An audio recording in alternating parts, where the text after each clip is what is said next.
Tim Disaster Victim Investigation Polda Jawa Timur kembali mengidentifikasi nama-nama korban yang meninggal akibat ambruknya bangunan Pondok Pesantren Al-Khozini Sidoarjo. Kepala Bidang Kedokteran dan Kesehatan Kabid Dokes Polda Jawa Timur mengungkapkan, dari 8 kantong jenazah yang diterima teridentifikasi sebagai 7 orang santri. Para korban yang teridentifikasi berusia 13 hingga 19 tahun dan berasal dari sejumlah daerah di antaranya Bangkalan, Surabaya, Bekasi, dan Semarang. Yang diidentifikasi ini memang ada dari yang nomor 5. Kantong yang nomor 5 tadi itu dua kantong jenazah 1 orang. Dari hasil rapat rekonsiliasi ditayangkan bahwa memang dari seluruh kantong jenazah yang diterima ternyata tidak semuanya utuh. Begitu. Ada yang badan tapi ada salah satu kaki yang tidak ada. Nah, di kantong lain, nomor lain ternyata hanya ada kaki saja. Nah, setelah kami cocokkan dengan data yang dilaporkan keluarga bahwa pernah ini, pernah itu, ternyata tanda itu ada di 2 body part ini, di 2 kantong ini, di kaki ini ada, di badan ini ada. Nah, sehingga kita yakin bahwa ini 1 orang gitu. Meskipun 2 kantong tapi ini ternyata 1 orang. Ketujuh jenazah teridentifikasi melalui pencocokan data antemortem dengan postmortem, mayoritas berdasarkan rekam medis, gigi, sidik jari, dan properti atau barang kepemilikan.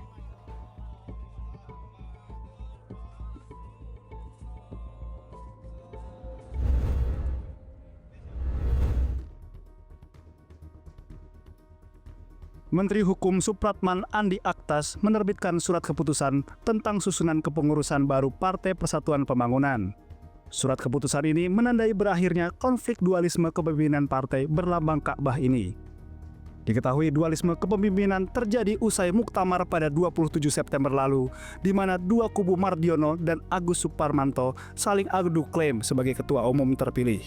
Dalam konferensi persnya, Menteri Hukum Supratman Andi Aktas menjelaskan, dalam SK tersebut Muhammad Mardiono tetap menjadi Ketua Umum P3 periode 2025 sampai 2030. Sedangkan Agus Suparmanto sebagai Wakil Ketua Umum. Suatu yang kita syukuri bahwa ada peran tadi disampaikan oleh Pak Ketum, itu kita seperti saya hanya memfasilitasi. Tapi ini demi untuk membangun yang saya tangkap spiritnya, menginginkan P3 kembali kepada kejayaan, dan itu yang kita support, ya. Adapun selain Ketua Umum dan Wakil Ketua Umum, SK tersebut juga menetapkan 4 orang lain yang masuk dalam kepengurusan P3, yakni Taj Yassin sebagai Sekretaris Jenderal, Jabar Idris sebagai Wakil Sekretaris Jenderal, Imam Fauzan sebagai Bendahara Umum, dan Rusman Yakub sebagai Wakil Bendahara Umum.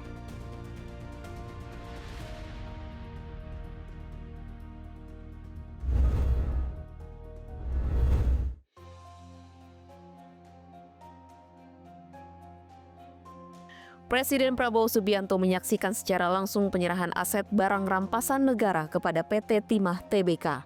Penyerahan dilakukan di smelter PT Tinindo Internusa, Kota Pangkal Pinang, Provinsi Kepulauan Bangka Belitung.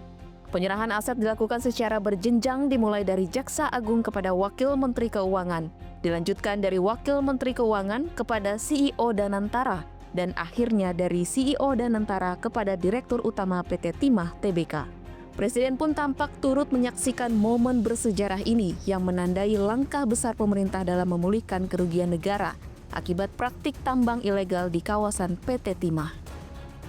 Tadi bersama-sama kita menyaksikan penyerahan rampasan negara dari perusahaan swasta yang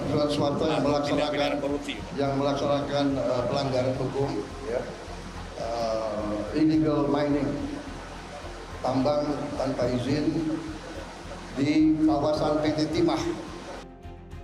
Presiden Prabowo juga menambahkan bahwa total kerugian negara akibat kegiatan tambang ilegal di kawasan PT Timah telah mencapai sekitar 300 triliun rupiah.